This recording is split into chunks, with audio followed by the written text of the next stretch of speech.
Light rain continues for the daytime, turning to wet snow and then a mixed precipitation for higher. And then we'll also receive some snowfall from today's event, peaking in activity in the afternoon and then dying down a bit to light rain or freezing rain overnight.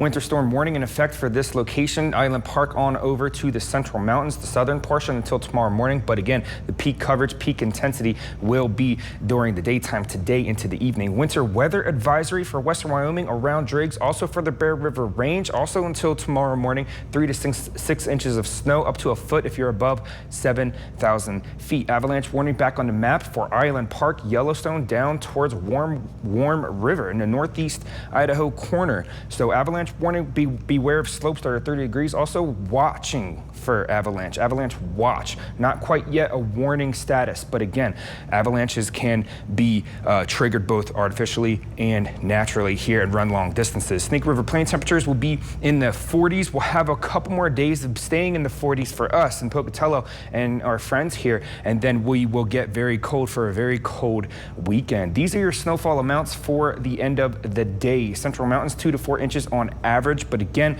if you're in the shaded areas with those winter warnings, winter weather watch, winter storm warning, do anticipate higher if you're in that range there. For the Southeast Highlands, 1 to 2 inches of snow, but again, if you're above 7,000 feet, do anticipate higher, like 3 to 6 inches. Eastern Highlands, 2 to 3 inches of snow up and down that border, and as always, higher for the Teton Range and passes and ridges.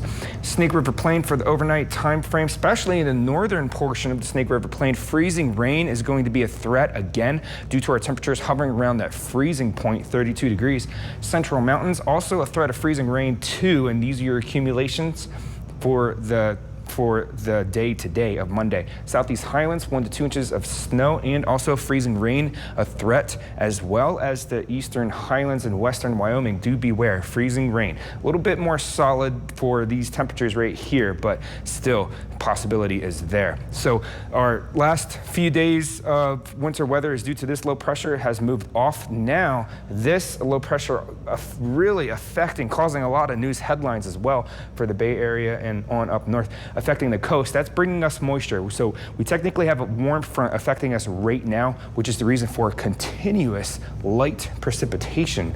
Here's the Southeast Idaho Chevy dealer 7-day forecast. Pocatello high of 43 degrees. We'll continue with winter weather throughout the entire work week, school week. And then for the weekend, we do have a lull period when we don't have anything falling from any clouds. We just have colder temperatures. We have an event today, specifically a warm front moving through the area today. And then tomorrow we'll have another wave of atmospheric moisture coming up from Utah. And then we'll have another peak in snowfall activity tomorrow into Wednesday. That's our next event technically, but throughout the whole work week, it just looks like one big long snow event, which you technically can call it that anyway. Yellowstone's looking at snow throughout the whole entire 7-day forecast, except the weekend.